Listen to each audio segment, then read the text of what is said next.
జగన్మోహన్ రెడ్డి గారు కానీ పూర్తిగా వ్యతిరేకం. మాది ప్రజల పక్షం, వాళ్ళది అవినీతి పక్షం, వాళ్ళది కలెక్షన్ ఏదైతే సెంట్రల్ ప్రజావేదిక సార్, మరి ప్రజావేదిక ఓకే ఋషికొండని ఓకే ఇప్పుడు ఋషికొండని కోల్చలేదు. ఒక నిమిషం సార్, కూటమి ఋషికొండని కోల్చలేదు. కూటమి వచ్చేసి మీరు కట్టిన రైతు భరోసా కేంద్రాలను కోల్చలేదు. కూటమి మీరు వినండి సార్, కూటమి మీరు కట్టినటువంటి సచివాలయాలను కోల్చలేదు. కానీ మీరు ప్రజావేదికను కూల్చారు. ఓకే, ఒకటి. రెండోది, రేపు అమరావతిని కూడా కూలుస్తారా? ఇది ప్రజలకు ఉన్నటువంటి అనుమానం.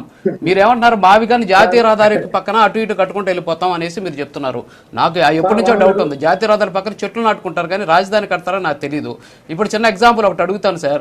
ఒక జాతీయ రహదారిని నిర్మించాలి అంటే అది ఉన్నటువంటి ఆ 4 లైన్లో లేకపోతే 6 లైన్లో లేకపోతే 12 లైన్లో ఒక రోడ్డు వేయాలి అంటే ఆ రోడ్డుకి అవసరమైనటువంటి భూమిని కొనుగోలు చేయడానికి ఎంత ఖర్చు అవుతుందో తెలిసిన కిలోమీటర్కి దాదాపు 1 కిలోమీటర్కి కేవలం అంత విడుతున్నటువంటి భూమిని కొనుగోలు చేయడానికే ఇప్పటి వరకు ప్రభుత్వం వేసినటువంటి లెక్కల ప్రకారం కేంద్ర రవాణాకి సంబంధించి రోడ్డు రవాణాకి సంబంధించినటువంటి శాఖ వేసినటువంటి లెక్కల ప్రకారం దాదాపుగా కూడా 130 కోట్ల రూపాయలు కేవలం 1 కిలోమీటర్కి అవసరమైనటువంటి దారికి ఉపయోగపడుతుంది.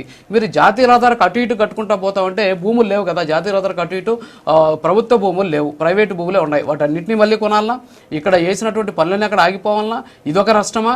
మళ్ళీ జాతీయ రహదారి పక్కన మేము భూములు కొనుక్కోవాలన్నా, మళ్ళీ వాటిని డెవలప్ చేసుకోవాలన్నా? సో ఇవన్నీ కూడా ఉన్నాయి కదా. అంటే టెక్నికల్గా ఆలోచించాలి, ఏదో ఒకటి చెప్పేసేటటువంటి పరిస్థితి కాదు. మీరు ఇందాక సాయిల్ గురించి మాట్లాడారు.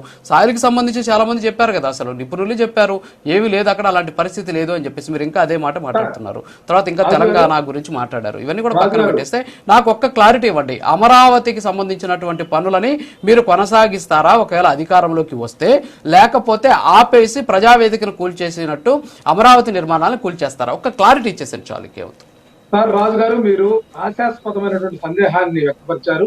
ఇక్కడ ప్రజావేదిక అనేటువంటిది ఒక ఏదైతే ఇర్రెగ్యులారిటీస్ అనమాట, ల్యాండ్ కి సంబంధించినటువంటి విషయంలో ప్రజావేదిక భవనము ఏదైతే నిబంధనలకు వ్యతిరేకంగా కట్టారనేటువంటి అంశం.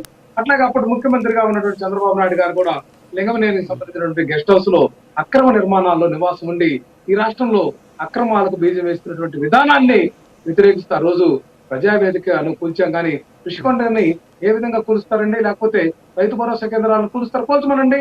ఇప్పటికే రైతాంగం తీవ్ర వ్యతిరేకత వ్యక్తపరుస్తుంటే ఎంఎస్పీ కానీ మీలాగా కోల్చరు అని చెప్తున్నారు. కాదు కోల్చరు సార్, మీలాగా కోల్చరు అనేది నేను చెప్తున్నా. Clear cut sir. వేరేలాగా మేము విధ్వంస కార్యక్రమాలు చేయము. ఏదైతే చట్టానికి వ్యతిరేకంగా ఉండేటువంటి బెల్ట్ షాపులను రద్దు చేస్తామని మేము సంతకాలు పెట్టే వ్యవస్థ మాది కాదు సార్. అది చంద్రబాబు గారికే చెల్లుతుందండి.